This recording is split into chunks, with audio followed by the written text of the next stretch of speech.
श्री सीतारामचंद्र भगवान की जय। श्री राम कथा में आपका स्वागत है।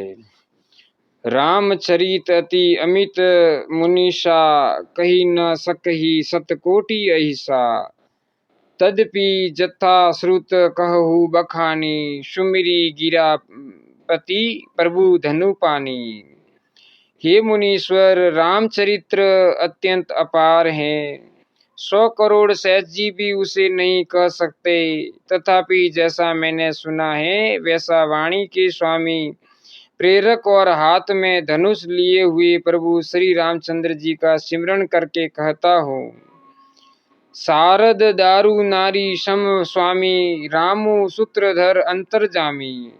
जही पर कृपा करही जनु जानी, कही उर अजीर नचा वही बानी।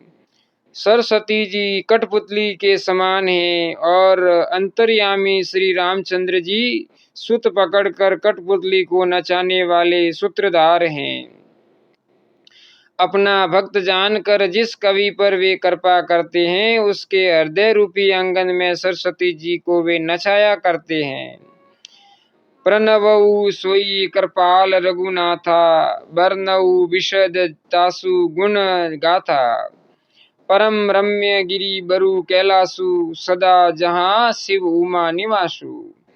उन्हीं कृपालु श्री रघुनाथ जी को मैं प्रणाम करता हूँ और उन्हीं के निर्मल गुणों की कथा कहता हूँ। कैलाश पर्वतों में श्रेष्ठ और बहुत ही रमणीय है, जहाँ शिव पार्वती जी सदा निवास करते हैं। दुहा। सिद्ध तपोधन जोगी जन, सुर किन्नर मुनि वृंद। बस ही तहाँ सुकृति सकल, सेव ही शिव सुख कंद। सिद्ध तपस्वी योगी गण, देवता किन्नर और मुनियों के समुदाय उस पर्वत पर रहते हैं। वे सब बड़े पुण्य आत्मा है और आनंद कंद श्री महादेव जी की सेवा करते हैं। सियावर रामचंद्र की जय। पवन सुत हनुमान की जय। हर हर महादेव की जय। हरि हर विमुख धर्म रति नाही, ते नर तह सपनेहु नहीं जाही।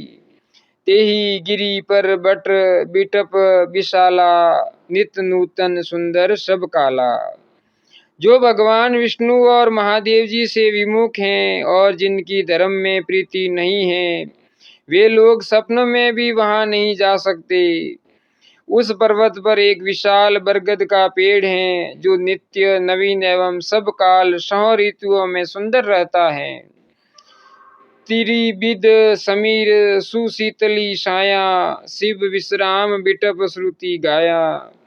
एक बार तही तर प्रभु गयऊ, तरु बिलो की उर अति सुखु भयऊ।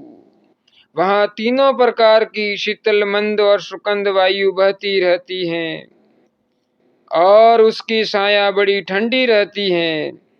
वह शिव जी के विश्राम करने का वृक्ष है, जिसे वेदों ने गाया है। एक बार प्रभु श्री शिव जी उस वृक्ष के नीचे गए और उसे देखकर उनके हृदय में बहुत आनंद हुआ। सीताराम। निज कर दासी नाग रिपुशाला, बैठे सहज ही शंभु कृपाला। कुंद इंदुधर गोर शरीरा, भुज प्रलम परिधन मुनि चीरा। अपने हाथों से बागंबर विशाल विशाकर कृपालु शिवजी स्वभाव से ही बिना किसी खास प्रयोजन के वहां बैठ गए। कुंद के पुष्प चंद्रमा और शंख के समान उनका गौर शरीर था। बड़ी लंबी भुजाएं थी और वे मुनियों के से वल्कल वस्त्र धारण किए हुए थे। तरुण अरुण अंबुज सम चरना, नख दूती भगत हृदय तम हरना। भुजग भूति भूषण त्रिपुरारी, आननु शरद चंद सभी हारी। उनके चरण नए पूर्ण रूप से खिले हुए लाल कमल के समान थे। नखों की ज्योति भक्तों के हृदय का अंधकार हरने वाली थी।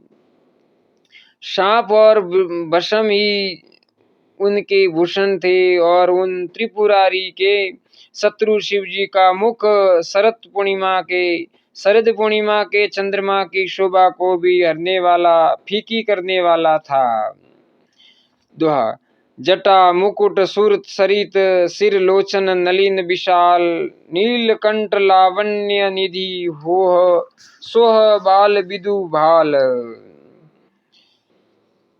उनके सिर पर जटाओं का मुकुट और गंगा जी शोभायमान थी। कमल के समान बड़े बड़े नेत्र थे, उनका नीलकंठ था और वे सुंदरता के भंडार थे। उनके मस्तक पर द्वितीया का चंद्रमा सुशोभित था। बैठे सोह काम रिपु कैसे, धरे शरीरु शांत रसु जैसे। पार्वती भल अवसर जानी, गई शंभु पही मातु भवानी। कामदेव के शत्रु शिव जी वहां बैठे हुए ऐसे शोभित हो रहे थे मानो शांत रस ही शरीर धारण किए बैठा हो। अच्छा मौका जानकर शिव पत्नी माता पार्वती जी उनके पास गई। जानी प्रिया आदरु अति किन्हा, बाम भाग आसनु हर दिनहा। बैठी शिव समीप हर्षाई, पूर्व जन्म कथा चित आई। अपनी प्यारी पत्नी जानकर शिवजी ने उनका बहुत आदर सत्कार किया और अपनी बाई ओर बैठने के लिए आसन दिया। पार्वती जी प्रसन्न होकर शिवजी के पास बैठ गई। उन्हें पिछले जन्म की कथा स्मरण हो आई। पति यह हेतु अधिक अनुमानी, बिहसी उमा बोली प्रिय बानी। कथा जो सकल लोक हितकारी, सोई पूषण कह शैल कुमारी। स्वामी के हृदय में अपने ऊपर पहले की अपेक्षा अधिक प्रेम समझकर पार्वती जी हंसकर प्रिय वचन बोली। याज्ञवल्क्य ऋषि कहते हैं कि जो कथा सब लोगों का हित करने वाली है उसे ही पार्वती जी पूछना चाहती हैं। विश्वनाथ मम नाथ पुरारी, त्रिभुवन महिमा विदित तुम्हारी। चर अरु अचर नाग नर देवा, सकल कर ही पद पंकज सेवा। पार्वती जी ने कहा, हे संसार के स्वामी, हे मेरे नाथ, हे विश्वनाथ, हे त्रिपुरासुर का वध करने वाले, आपकी महिमा तीनों लोकों में विख्यात है। सर अचर नाग मनुष्य और देवता सभी आपके चरण कमलों की सेवा करते हैं। दोहा। प्रभु समरथ सर्वज्ञ शिव सकल कला गुण धाम, जोग ज्ञान वैराग्य निधि प्रणत कल्पतरु नाम। हे प्रभु, आप समर्थ सर्वज्ञ और कल्याण स्वरूप हैं, सब कलाओं और गुणों के निदान हैं और योग ज्ञान तथा वैराग्य के भंडार हैं। आपका नाम शरणागतों के लिए कल्प वृक्ष के समान है। ओम नमः शिवाय। श्री सीतारामचंद्र भगवान की जय। जो मैं पर प्रसन्न सुख राशि, जानिय सकल मोहि निज दासी। तो प्रभु हरहु मोर अज्ञाना, कही रघुनाथ कथा विधि नाना। हे सुख की राशि, यदि आप मुझ पर प्रसन्न हैं और सचमुच मुझे अपनी दासी या अपनी सच्ची दासी जानते हैं, तो हे प्रभु आप श्री रघुनाथ जी की नाना प्रकार की कथा कहकर मेरा अज्ञान दूर कीजिए। जासु भवनु सुर तरु तर होई, सही की दारिद्र जनित दुखु सोई। शशि भूषण अस हृदय बिचारी, हरहु नाथ मम मत्ती भ्रम भारी। जिसका घर कल्प वृक्ष के नीचे हो, वह भला दरिद्रता से उत्पन्न दुख को क्यों सहेगा। हे शशि भूषण, हे नाथ, हृदय में ऐसा विचार कर मेरी बुद्धि के भारी भ्रम को दूर कीजिए। प्रभु जे मुनि परमार्थवादी, कही राम कहू ब्रह्मा अनादि।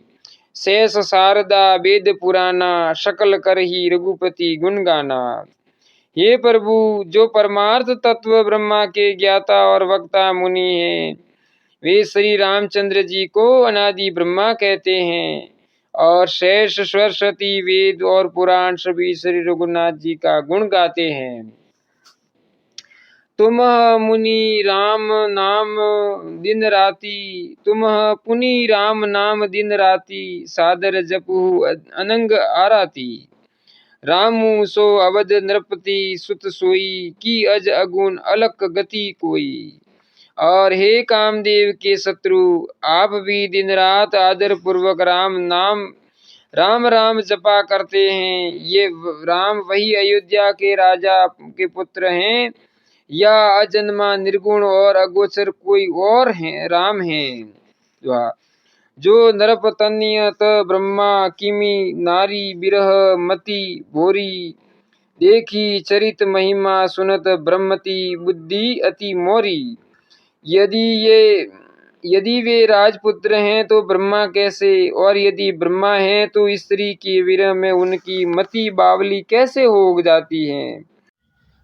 अगर मित्रों आपको यह वीडियो पसंद आया हो तो इस वीडियो को लाइक करना, ऐसे ही वीडियो सुनने के लिए इस चैनल को सब्सक्राइब करना और शेयर करना, ताकि दूसरे लोग भी ज्ञानवर्धक प्रसंग सुन सके।